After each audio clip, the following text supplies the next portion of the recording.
You've probably heard of modern billionaires like Bill Gates, Warren Buffett, Mark Zuckerberg, and Jeff Bezos, who tops the Forbes 400 list with a whopping $114 billion. But did you know that over a century ago, John D. Rockefeller amassed a fortune so vast that he could still compete with today's richest?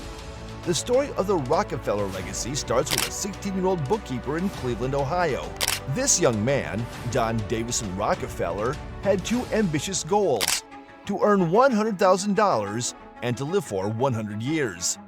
His formal business education was minimal, consisting of a 10-week accounting course.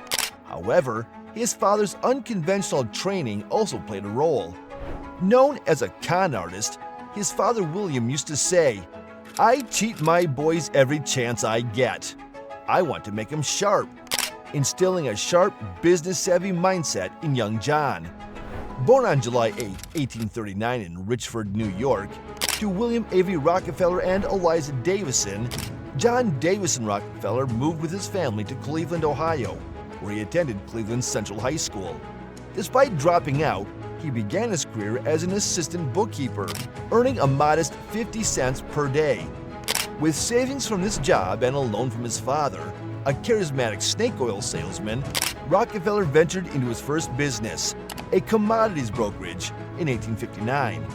Around the same time, the oil industry was booming following Edwin Drake's successful drilling of the first oil well in nearby Titusville, Pennsylvania.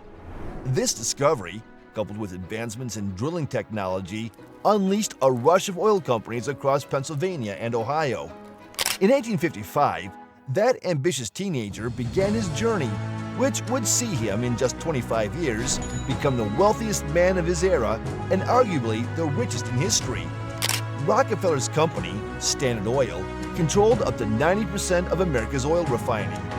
John D. Rockefeller's modest lifestyle extended beyond his business practices into his personal life.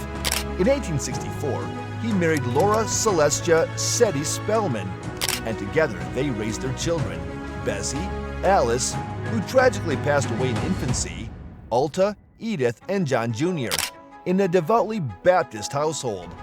Despite residing comfortably at their Euclid Avenue mansion and Forest Hill summer retreat, the Rockefellers avoided extravagant luxuries. However, in 1870, John D. Rockefeller, along with his brother William, Samuel Andrews, Henry M. Flagler, and Stephen V. Harkness, ventured into the oil refining business by establishing the Standard Oil Company of Ohio.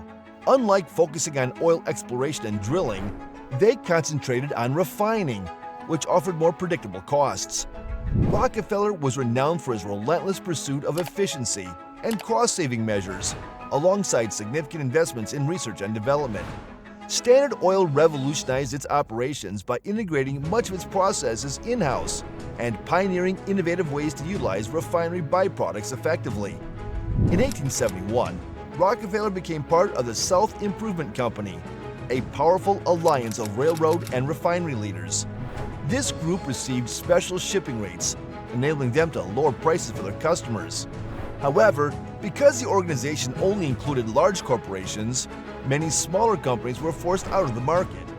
Just a year later, the state of Pennsylvania intervened and shut down the company.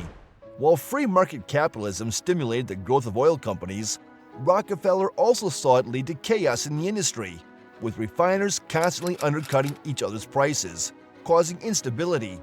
To address these challenges, Rockefeller began acquiring competing oil refineries.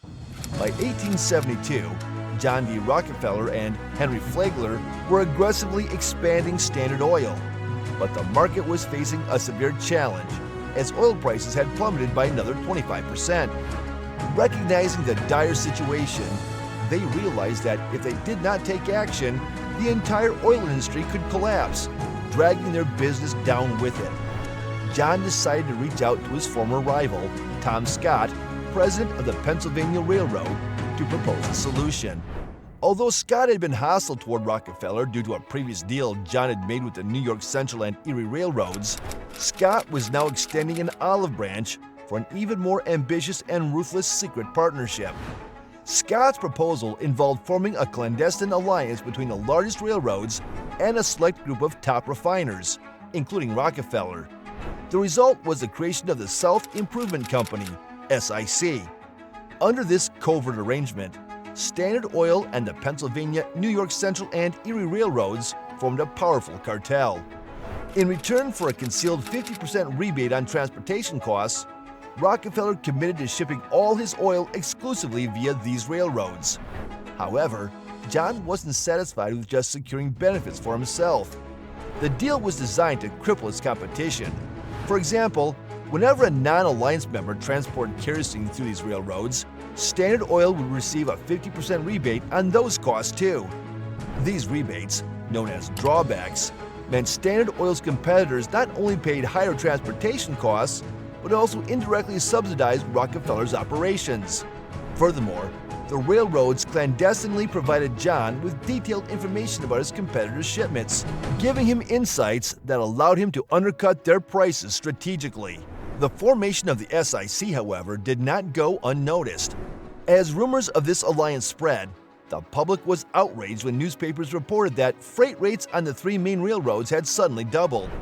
The public identified Tom Scott and John D. Rockefeller as the masterminds behind this scheme. The backlash was swift and severe, with thousands of people protesting, threatening Standard Oil and the Pennsylvania Railroad with violence, vandalism, and arson. Protesters hijacked Standard Oil's shipments, spilled the oil, and tore up the Pennsylvania Railroad's tracks. The final blow to the SIC came when oil producers boycotted the cartel, halting the supply of crude oil to refineries. With no crude oil to process, Rockefeller's refineries ground to a halt. After just 2 months, the SIC was disbanded in disgrace, and the scandal brought unwanted negative attention to John Rockefeller. Despite this setback, Rockefeller remained undeterred. He resolved to dominate the oil industry openly, rather than through secretive backroom deals. He initiated a massive campaign to acquire as many refineries as possible, leveraging the fear and uncertainty sown by the SIC scandal. Known as the Cleveland Massacre, Rockefeller intimidated 22 of the 26 oil refining companies in Cleveland into selling their operations to Standard Oil at fractions of their actual worth. Many refiners, already struggling financially, saw little choice but to sell out rather than face ruin. Rockefeller offered these refiners two options: sign a contract forbidding them from re-entering the oil business, or join Standard Oil. Many chose to join, bringing their expertise and knowledge under the Standard Oil umbrella. John upgraded newly acquired refineries with the latest technology, drastically reducing costs and increasing efficiency. By mid-1873, Rockefeller controlled an empire of highly efficient refineries, capable of producing over 1 million barrels of kerosene annually. He held a monopoly over Cleveland's refineries. However, the U.S. economy took a nosedive on September 18, 1873, a day known as Black Thursday, leading to a national recession that lasted 6 years. Oil prices plummeted, not due to oversupply, but because of collapsing demand. Yet, thanks to Standard Oil's prudent financial management, excellent credit, and modernized refineries, Rockefeller continued to clear a profit. Seeing the economic downturn as an opportunity, Rockefeller initiated a nationwide buyout campaign, targeting struggling refiners in Pittsburgh, Philadelphia, and New York. Employing ruthless tactics, he pressured competitors into selling out. He would buy up all the available refining machinery and barrels, and reserve railroads for months, leaving his competitors unable to operate. By the time the economy recovered, Standard Oil had expanded its control to over half of Pittsburgh's refining capacity, the largest refineries in Philadelphia, and a dominant position in New York. Rockefeller further consolidated his power by building a vast network of pipelines, reducing his reliance on railroads and lowering transportation costs. Standard Oil's extensive pipeline network earned it the nickname the Octopus. Despite still being in his 30s, Rockefeller had become the king of oil refining and one of the wealthiest men in America.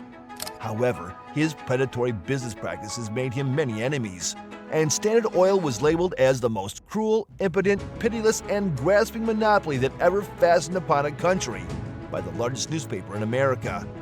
Rockefeller's list of adversaries grew, but he remained unfazed.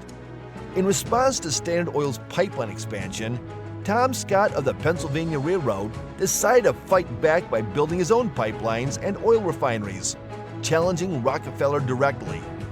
Rockefeller launched an all-out assault on Scott's railroad, redirecting all his oil shipments to other railroads and lowering kerosene prices to squeeze Scott out of the market.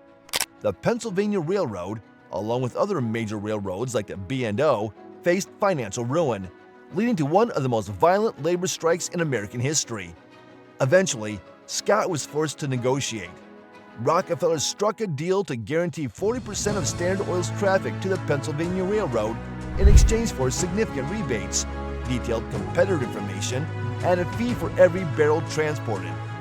This deal solidified Rockefeller's power, making him one of the most influential men in America, controlling nearly 90% of the oil refining industry. The company employed 100,000 people across 20,000 domestic wells. However, this dominance peaked by the end of the 19th century, with market share dropping to around 80%. This dominance, combined with the fallout from the Southern Improvement Company scandal, prompted lawmakers to enact antitrust laws and prohibit railroad rebates. Rockefeller, maintaining a strict policy of avoiding the press, did little to counter the scathing criticism from journalist Ida Tarbell. He officially retired from daily operations in 1895 at age 56, but retained a ceremonial role as president. Around this time, Rockefeller faced public backlash. He was portrayed as a ruthless and unethical businessman in the press, and publications criticized his underhanded business tactics. In 1902, journalist Ida Tarbell, whose family's oil refinery had been driven out of business by Standard Oil, published a series of articles and a book exposing Rockefeller's shady practices and his father's questionable past. President Theodore Roosevelt, seeking to curb the power of trusts, targeted Rockefeller and Standard Oil. By 1904, the government had filed an antitrust lawsuit against the Standard Oil Trust, and Rockefeller was considered the richest man in the world.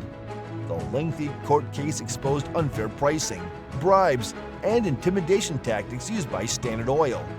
In 1911, the U.S. Supreme Court found Standard Oil in violation of the Sherman Antitrust Act, leading to its breakup into 34 independent entities. Over time, these entities evolved into today's major integrated oil corporations, such as ExxonMobil. Despite these legal challenges, Rockefeller's personal wealth continued to grow. Newspaper headlines in 1916 hailed him as the world's first billionaire. His assets in 1937 amounted to 1.5% of America's total economic output for that year, an unprecedented measure of wealth, surpassing even modern billionaires like Bill Gates. Recognized for his wealth and approached frequently for charitable donations, Rockefeller and his family established the Rockefeller Foundation in 1913. Focused on public health initiatives, the foundation's endowment made substantial contributions.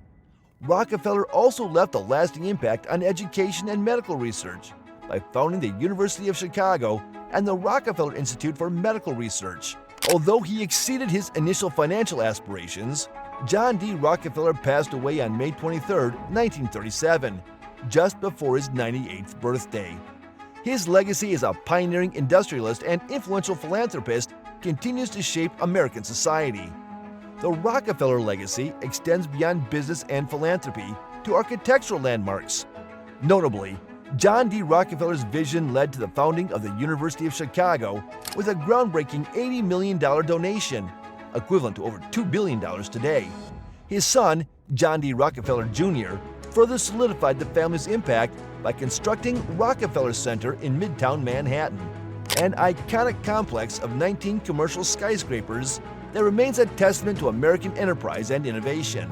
Today, the Rockefeller family continues to make a big impact through the Rockefeller Foundation, which manages over $3.5 billion in assets. But their most lasting influence comes from their business legacy. When the government broke up Standard Oil, the companies that emerged from it, like ConocoPhillips, BP, Chevron, and ExxonMobil, became giants in the oil industry worldwide. Although the Rockefellers used to be the richest family in America, their wealth today is about $10 billion, ranking them 24th on Forbes' list of wealthiest families. Back when John D. Rockefeller was alive in the early 1900s, he was the first person ever to reach billionaire status, equivalent to around $30 billion today. To have the same economic impact today, someone would need a net worth of over $340 billion, more than 4 times what the richest person today, Bill Gates, has. The Rockefellers are known for being private and keeping out of the public eye, but some standout members have achieved a lot on their own. One of the most successful was David Rockefeller, who led Chase National Bank, now JP Morgan Chase, and is worth around $3 billion. He had strong political connections and played a role in advising President Jimmy Carter during the Iran hostage crisis, influencing the decision to allow the Shah of Iran into the U.S. In conclusion, billionaire John D. Rockefeller was a figure of both admiration and controversy, yet his significance as the principal founder of the Standard Oil monopoly and a world-class philanthropist is undeniable. His legacy endures to the Rockefeller Foundation and institutions he established, such as the University of Chicago and Rockefeller University, originally Rockefeller Institute for Medical Research. Known for his ruthless business tactics, Rockefeller remains one of the richest men in modern history, a monumental figure on Wall Street, and one of the most powerful individuals ever.